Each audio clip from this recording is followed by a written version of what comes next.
চলতি মাসের ১৯ তারিখ সিঙ্গাপুরে স্কুবা ডাইভিংয়ে নেমে প্রাণ হারিয়েছেন ভারতের কিংবদন্তি সঙ্গীত শিল্পী জুবিন গার্গ। তার মৃত্যুর পর থমকে গেছে আসাম রাজ্যের ব্যস্ততা। গায়কের মৃত্যুর ১০ দিন পেরিয়ে গেলেও এখনও অনুরাগী ভক্তদের হৃদয়ে চলমান শোকের মাতম।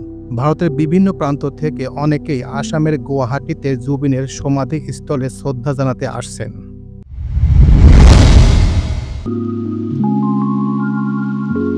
সঙ্গীত শিল্পী জুবিন গার্গের প্রতি সম্মান জানিয়ে তার জীবনী আসামের পাঠ্যপুস্তকে অন্তর্ভুক্তির সিদ্ধান্ত নিয়েছে আসাম বিদ্যালয় শিক্ষা পরিষদ। জুবিনের বাসভবন কাহিলিপাড়ায় এই ঘোষণা দেওয়া হয়।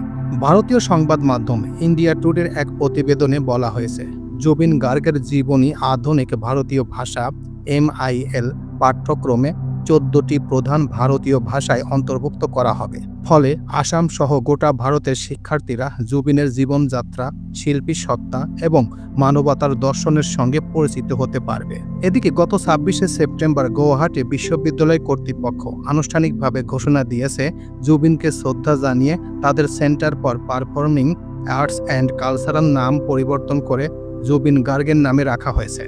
এছাড়া বিশ্ববিদ্যালয়ের প্রবেশ মুখে জুবিনের একটি মূর্তি স্থাপন করা হবে এবং তার সঙ্গীত জীবন ও সাফল্য নিয়ে একটি কফি টেবিল বই প্রকাশ করা হবে, যা বিশ্ববিদ্যালয়ের শিক্ষার্থী এবং নতুন শিল্পীদের উৎসাহিত করবে। পাশাপাশি বিশ্ববিদ্যালয়ের আন্তঃ কলেজ যুব উৎসবে নতুন বিভাগ জুবিনের গান চালু করা হবে।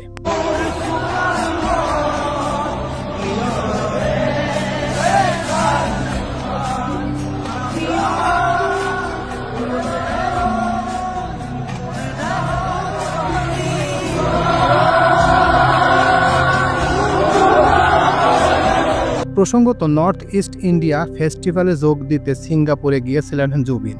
সেখানে গত ১৯শে সেপ্টেম্বর স্কুবা ডাইভিংয়ে করার সময় আহত হন।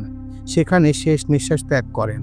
গত ২৩শে সেপ্টেম্বর গুয়াহাটির কামারকুচি NC গ্রামে তার শেষকৃত্য অনুষ্ঠিত হয়। সোনাপুরে রাষ্ট্রীয় মর্যাদায় জুবিনের দাফন সম্পন্ন হয়েছে। প্রয়াত গায়ককে ১০ বিঘা জমিতে সমাধিস্থ করা হয়েছে। গায়কের মৃত্যুর পর অভিযোগ ওঠে তাকে ষড়যন্ত্র করে হত্যা করা হয়েছে। একাধিক অভিযোগের প্রেক্ষিতে জুবিনের সহকারী এবং ব্যান্ড দলের ড্রামার শেখরজ্যোতি গম্বানীকে গ্রেপ্তার করা হয়েছে।